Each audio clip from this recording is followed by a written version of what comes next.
Relationship එක break up වෙලා තමයි ඒ නංගි මට කෝල් එක ගත්තේ. එතකොට මම එයාත් එක්ක දැන් ඔහොම දිගට කතා කරනකොට ඒ නංගි කියන ඒ බොයිෆ්‍රෙන්ඩ්ට මේ නංගි ගැන තියෙන ඉන්ට්‍රස්ට් එක නැති වෙලා ඒ බොයිෆ්‍රෙන්ඩ් කියලා තියෙනවා මේ මට බ්‍රේක් අප් වෙන්න ඕනේ මෙහෙමයි. මට ඔයාගෙන දැන් ආදරයක් හිතෙන්නේ නැහැ කියලා. හරිද? එතකොට දැන් එහෙම කිව්වහම ඇත්තටම ඒ නංගිට දුක හිතෙනවනේ. ඒක සාමාන්‍යයිනේ. දැන් අපිට නම් ඇත්තටම එහෙම වුණාට පස්සේ ගොඩක් දුක හිතෙනවනේ. එතකොට ඒ නංගිට තියෙන ප්‍රශ්නේ තමයි ඇයි එහෙම උනේ? ඇයි එයා මට අර කලින් දීපු කෙයා එක දෙන්නේ නැත්තේ? මගෙන් මොකක්ද වෙච්ච වැරද්ද? ඒ ටික තමයි ඒ නංගිට දැන් තියෙන ප්‍රශ්න. හරිද? මේ නංගි දැන් ඒ ළමයාට පස්සෙන් යනවා කෝල් ගන්නවා මෙසේජ් දාලා යනවා. මගෙන් මොකක්ද උනේ? ඇයි එයා එහෙම ඔයා මාව දාලා යන්නේ? එහෙම කීකී දැන් ඒ නංගි ඒ බොයිෆ්‍රෙන්ඩ්ගෙන් ප්‍රශ්න අහනවා. හරිද? දැන් ඊට පස්සේ මට කතා කරලා කිව්වේ අක්කේ මෙහෙමයි මම මොකක්ද කරන්නේ මට කිසි දෙයක් හිතා ගන්න බෑ මම ගොඩක් අසරණ වෙලා ඉන්නේ. ඔහොම කියලා දැන් කියනවා. හරිද? එතකොට මම ඒ නංගිට කිව්වා ඒ දේ මම ඕගොල්ලන්ටත් කියන්නේ මොකද මේක ඔයාලටත් වැදගත් වෙන්න පුළුවන්. හරිද? දැන් ඔන්න අපි රිලේෂන්ෂිප් එකක ඉන්නවා කියලා හිතන්නකෝ. එතකොට දැන් මොන තරම් අපිත් එක්ක ආදරෙන් ඉන්න රිලේෂන්ෂිප් එකක් තිබුණත් ටික කාලයක් යනකොට නොගැලපීම් එන්න පුළුවන්. හරිද? එතකොට එයාට හිතෙන්න පුළුවන් එයාට අපිට වඩා හොඳ කෙනෙක් හම්බුනොත් එයාට හිතෙන්න පුළුවන් මට දැන් ඔයත් එක්ක තවදුරටත් affair එකක ඉන්න බෑ. ඔයාගේ මගේ තියෙන ඒ තිබිච්ච හැඟීම් ඒ කලින් තිබිච්ච හැඟීම් මට දැන් දැනෙන්නේ නැහැ.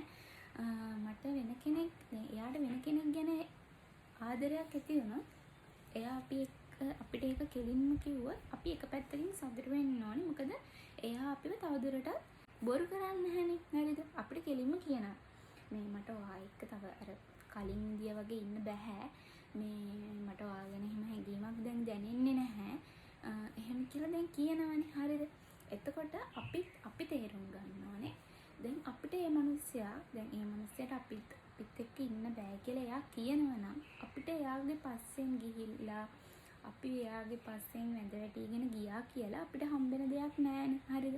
අපි එයාව බලෙන් තියාගෙන තේරුමකුත් නෑ. හරිනේ? මොකද දැන් තව කෙනෙක්ගේ ආදරයක් අපිට බලෙන් ගන්න බෑ. අපි කරන්න ඕන හොඳම දේ තමයි අපේ හිත හදාගෙන අපේ වැඩක් කරගෙන පාඩුවේ ඉන්න ඕන. දැන් මට උනත් අමාරුයි තමයි. අමාරු කාල අපිට එනවා. ඒව දරා ගන්න ගොඩාක් අමාරු වුණාට පස්සේ මිනිස්සු තමන්ගේ ජීවිත පවා නැති කර ගන්නවානේ. හරිද? එතකොට අපිට තව කෙනෙක්ගේ ආදරයක් බලෙන් ලබා ගන්න කොහෙත්ම බෑ.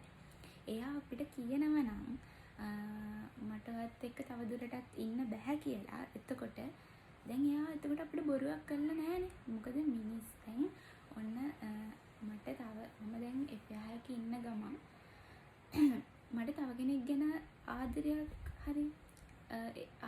ඇති වුණොත් මම ඇත්තටම දැන් ආදරය කරන මිනිස්සුන්ට ආදරය කරන්නේ නැහැ. එහෙම ආදරය කරනවා නම් මට තව කෙනෙක් ගැන ආදරයක් හිතෙන්න විදියක් නැහැ. හරිද? මුල්ම දේ ඒක. අපි ඒක තේරුම් ගන්න ඕනේ. එතකොට අපි කරන්න ඕන දේ එයාට මාව වැඩක් නැහැ. එතකොට එහෙම කියලා අපි අපේ ජීවිතේ කිසිම වෙලාවක වට ගන්න හොඳ නැහැ. හරිද? හරි. ඔයාට මාව එපා නම් ඔයා යන්න. අද ඉඳන් මං දැනගන්න ඕනේ මගේ ජීවිතේ හදාගන්න. හරිද? අමාරුයි තමයි. මම කියන්නේ දැන් ඔයාලුනත් ඔයා කියාවි අපි නේම කරන්න ඕනේ එහෙම කියලා. හරිද? අමාරුයි. මොකද ඔය සිටුේෂන් එකේ මමත් ඉඳලා තියෙනවා. එතකොට මට විද්දගත්තු අවස්ථා ගොඩාක් තියෙනවා. හරිද? හැබැයි අපි එක දෙයක් තේරුම් ගන්න ඕනේ දෙවියෝ අපේ ළඟට එවන්නේ අපිව ගැලපෙන මිනිස්සුන්ට විතරයි. හරිද? දැන් අපි කොච්චර දැඟලුවත් කොච්චර ඇඬුවත් මොන දේ කිව්වත් අපිට ගැලපෙන මිනිස්සෙක් ඉන්නා නම් දෙවියෝ අපිට තමයි හොදක් කරන්නේ. මොකද අපිට ගැලපෙන මිනිස්සු අපි ළඟට දෙවියෝ එවනවා. හරිද? කාලයක් ගියාම ඔයාලට තේරෙනවා අනිවාර්යෙන් ඒ දේවල් ඒ කාලෙදි උනේ අපේම හොඳට කියලා. හරිද? එතකොට අපි දැනගන්න ඕනේ ඉවසීමෙන් අපි දැන් එයා අපිව දාලා යනවා නම් අපි එයාගේ මත්තේම නැහිගෙන එහෙම ඉඳලා තේරුමක් නැහැනේ ඇත්තටමනේ. දැන් අපිව දාලා යන කෙනෙක්ගේ පස්සෙන් අපි තව පස්සෙන් යනවා කියන්නේ ඇත්තටම මොකක්ද දන්නවද? ඒ මිනිස්සුන්ට අපිව තවත් එපා වෙනවා. අපිව එපා වෙන එක විතරයි වෙන්නේ. අපි එහෙම වෙන්න ඕනේ නැහැනේ. සාමාන්‍යයෙන් දැන් ගෑල්ලමෙක් වුණාට පස්සේ තමන්ගේ ජීවිතේ තමන්ගේ අම්මා තාත්තා වයසට යනවා. අපි යාළට සලකන්න ඕනේ. ඒකට අපිට කරන්න ගොඩාක් දේවල් තියෙනවා අපේ ජීවිතේ. ඉගෙන ගන්න ඕනේ. ගෑල්ලමෙක්ගේ ජීවිතේ ඉගෙන ගන්නවා කියන එක තමයි ඒ කියන්නේ ඒ ගෑල්ලමගේ වටිනාකම තීරණය වෙන එක දෙයක් තමයි ඉගෙන ගන්නවා කියන්නේ. ඉගෙනීම කියලා කියන්නේ. එතකොට මම මේ අපේ පොඩි නංගිලා මල්ලිලාට කියන්නේ ඔයාලගේ දැන් ඔය ඉස්කෝලේ යන කාලේ රිලේෂන්ෂිප් තියෙනවානේ. අපිටත් ඉස්කෝලේ යන කාලේ රිලේෂන්ෂිප් තිබුණා. හරිද? ඒ දේවල් ඇත්තටම ගොඩාක් වෙලාවට සාර්ථක නැහැ. ගොඩක් වෙලාවට සමහර තැන් තියෙනවා ඇත්තටම මේ සාර්ථක වෙන තැන් තියෙනවා. හරිද? හැබැයි ගොඩක් වෙලාවදී ඒ දේවල් සාර්ථක වෙන්නේ නැහැ. එතකොට වෙන්නේ ඒ දෙයින් වෙන්නේ අපේ අංක 1 අපේ ඉගෙනීම. ඒක නැති වෙනවා. මොකද අපි ඒ කාලෙදී අපේ ඉගෙනීමට ફોකස් එක දෙන්න ඕන කාලයක් වුණාට අපි ඒ කාලෙදී FA එකක් පටන් ගත්තත් අපිට අපේ ඉගෙනීමට ફોකස් එක දෙන්න කාලයක් ඉතිරි වෙන්නේ නැහැ. හරිද? එතකොට අපි හැමනිතරම මොකද කරන්නේ? එයා එක්කම මෙසේජ් කරනවා, එයා එක්කම කතා කරනවා. එහෙම කාලයක් තමයි ගත වෙන්නේ. හරිද? එතකොට අපිට අපේ අනාගතය ගැන හිතන්න කාලයක් ඉතිරි වෙන්නේ නැහැ. ඔයාලා තව අවුරුදු ගාණක්, ඒ කියන්නේ ඉස්කෝලෙන් අවුට් වෙලා අවුරුදු 20 පෙන්නට පස්සේ ඕගොල්ලන්ට හිතනවානේ අපරාධේ කාලේ අපිට ඉගෙන ගන්න තිබ්බ කාලේ අපි ඒ කාලේ ඉගෙන ගත්තේ නැහැ, වෙන දේවල් කර ගියා. අන්තිමේදී ඒ දේත් නැහැ, මේ දේත් නැහැ. ඒ නිසා මම ඕගොල්ලන්ගෙන් ඉල්ලන්නේ ඔයාලට ඉගෙන ගන්න තියෙන කාලේ ඉගෙන ගන්න. හරිද? FAs කියන දේවල් තියෙනවා. ඒව නැති වෙනවා. ඒව සාමාන්‍යයි. හරිද? මොකද අපි කොච්චර ඉදියා අපිට දැන් සාමාන්‍ය ලැච්චන කෙනා ඉන්නවනේ. එයා තමයි අපිට කවදා හරි දවසක වර පතාගෙන ආපු කෙනා කියලා කියන්නේ. අන්න එයා එනකන් අපේ ජීවිතේ අපි හදා ගන්න ඕනේ. හරිද? එතකොට දැන් ඔයාලා හිතන්නකෝ දැන් ඔයගොල්ලෝ තාම පොඩිනේ. ඔයාලා දැන් පොඩි කාලේ ඔයාලගේ අම්මලා තාත්තලා ඔයාලව ඉස්කෝලේ යවන්නේ. ඔයාලා ගැන ගොඩාක් බලාපොරොත්තු තියාගෙන. හරිද? එතකොට ඔයගොල්ලෝ දැන් හිතන්නකෝ දැන් සාමාන්‍යයෙන් ඔයාලා මේ ඉස්කෝලේ යන නැගිටිනවානේ. ඉස්කෝලේ යන නැගිටිනකොට ඔයගොල්ලෝ පොඩිනේ, ඔයගොල්ලන්ට තේරෙන්නේ නැහැ. හරිද? අපිටත් ඒ කාලේ එහෙම තමයි. අපිට තේරෙන්නේ නැහැ. ඔන්න අපි උදේ ඉස්කෝලේ යන නැගිටිනකොට අපේ අම්මලා ඊට කලින් නැගිටලා උයලා ඒගොල්ලෝ වැඩට යන ලෑස්ති වෙනකොට තමයි අපි නැගිටින්නේ. හරිද?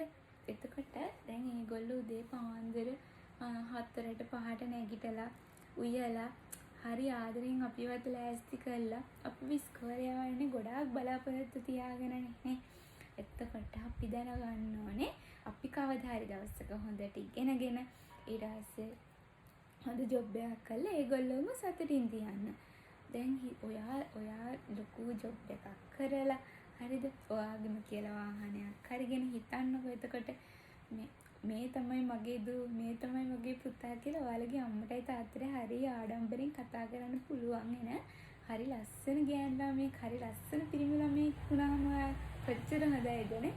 ඒ නිසා මම ඔයගොල්ලන්ගෙන් චූටි ඉල්ලීමක් ඉල්ලන්නේ හොඳට ඉගෙන ගන්න. රිලේෂන්ෂිප් කියන දේවල් ඒව පස්සේ ඕනවට වඩා පන්නන්න යන්න එපා. ඔයාලට ආදරය කරන්න කාලයක් එනවා. හරිද? මම මේ චූටි නංගිලා මල්ලාට කියන්නේ ඔයගොල්ලන්ට ආදරය කරන්න කාලයක් එනවා. ඒ කාලේ වෙනකම් ඔයගොල්ලෝ ඉගෙන ගන්න. ඒ දේවල් තමන්ගේ තමන්ගේ පාත් එක හදාගන්න. දැන් එහෙම නැත්නම් වෙන්නේ දැන් අපි ඕන තරම් අපිට ඕන තරම් මේ එදිනෙදා ජීවිතයේදී මේ හම්බ වෙනවනේ ඔය නිවුස් වලට එහෙම යනවා, ජීවිත විනාශා ගන්නවා. ඒ වගේ දේවල් කොච්චර මිනිමරුම් ඔය රිලේෂන්ෂිප් නිසා ඇති වෙනවදනේ. ඒ නිසා හොඳම දේ තමයි ඔයාලා මේ මම ඒ නිසා ඔයාලට කියන්නේ රිලේෂන්ෂිප් පස්සේ ඕනකට වඩා පන්නන්න එපා. ඔයාලට ඉගෙන ගන්න තියෙන කාලේ ඔයාලා හරි රෝස මල් වගේ චූටි ළමයිනේ. ඕගොල්ලෝ ඉගෙන ගන්න තියෙන කාලේ ඒ දේ උපරිමයෙන්ම කරන්න. ඉගෙන ගන්න. ඔයාලට affairs පටන් ගන්න කාලයක් එනවා. ඒ කාලෙ වෙනකම් ඉවසීමෙන් ඉන්න. ඔයාලට මාත් එක්ක මොනවා හරි දෙයක් කතා කරන්න තියෙනවා නම් මට කමෙන්ට් එකක් දාගෙන යන්න. මම අන්තිමටත් කියනවා මගේ රෝසමල් ටික ඔයාලා කවදාවත් මෝඩ් තීරණ ගන්න එපා. මොකද ඔයාලගේ අම්මයි තාත්තයි ඔයාව හදන්න ගොඩාක් මහන්සි වුණා. ඒ නිසා කිසිම මිනිස්සෙක් නිසා ඔයාගේ අම්මටයි තාත්තටයි දුකක් වෙන වැඩ නම් කවදාවත් කරන්න එපා. හරිද? අපි එහෙනම් වෙන දවසක හම්බෙමු. මං ගිහින් එන්නම්. බයි.